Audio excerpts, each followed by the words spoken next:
12 বছর বয়স। এই বয়সে মাঠে দৌড়ানোর কথা, বন্ধুদের সঙ্গে স্কুলে যাওয়ার কথা, অথচ সোহাগীর দিন কাটে পানি খেয়ে আর হাঁপিয়ে ওঠা শরীর নিয়ে। ওজন ছাড়িয়েছে 80 কেজি আর দিনে পান করছে 35 থেকে 40 লিটার পানি।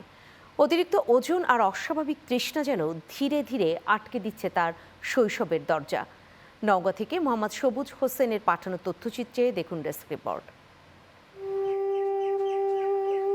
নওগাঁ মহাদেবপুর উপজেলার সফাপুর ইউনিয়নের তাতারপুর গ্রামের ভ্যান চালক হাফিজুল ইসলামের ছোট মেয়ে সোহাগী। 4 ভাই বোনের মধ্যে সবচেয়ে ছোট সে। জন্মের পর সবকিছু স্বাভাবিক থাকলেও 8 মাস বয়সের পর থেকেই শুরু হয় অদ্ভুত পরিবর্তন।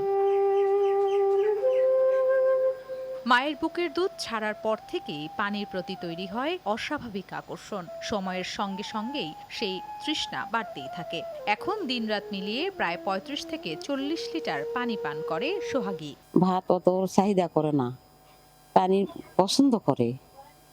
আগে স্কুলে যেত, এখন আর যেতে পারে না। অতিরিক্ত পানি আর ওজনের চাপে ফুলে উঠেছে শরীর, বেঁকে গেছে 2 পা। কিছু দূর হাঁটলেই হাঁপিয়ে ওঠে। বন্ধ হয়ে গেছে স্কুলে যাওয়া। সমবয়সীদের খেলায়ও জায়গা হয় না তার। স্কুলেতে যাওয়া পারি না, মোটা হয়েছি, আমি পা ব্যথা করে, হাঁটা পাই না, পানি খেতে ভালো লাগে। মেয়েকে সুস্থ করতে চেষ্টা থামাননি বাবা মা। চিকিৎসকরা বড় হাসপাতালে নেয়ার পরামর্শ দিলেও দিনমজুর বাবার পক্ষে সেই ব্যয় বহন করা সম্ভব হয়নি। হঠাৎ করে দিন যায়, খালি পানি খায় আর হলে মোটা হয়, পানি খায় আর মোটা হয়। মোটা হতে হতে আমি টাকার অভাবে চিকিৎসা করতে পারি না, খুব চিন্তা ভাবনার মধ্যে পড়ে গেছি। স্থানীয়দের একই আক্ষেপ, স্বাভাবিক খাবার খেলেও অস্বাভাবিক পরিমাণ পানি পান করে সোহাগী। তার সুস্থতার জন্য সরকারি সহযোগিতার দাবি জানান তারা। বাচ্চার অন্তত চিকিৎসা দেওয়ার দরকার, কিন্তু আর্থিকভাবে তো এরা দুর্বল। চিকিৎসার জন্য প্রয়োজনীয় ব্যবস্থা গ্রহণ করার আশ্বাস দেন জেলা সিভিল সার্জন। উপজেলা থেকে জেলা হাসপাতাল এবং এখান থেকে যদি মেডিকেল কলেজ হাসপাতাল, রাজশাহী মেডিকেল কলেজ হাসপাতাল যায়, আমার মনে হয় সেখানেও তার চিকিৎসার সুব্যবস্থা হবে।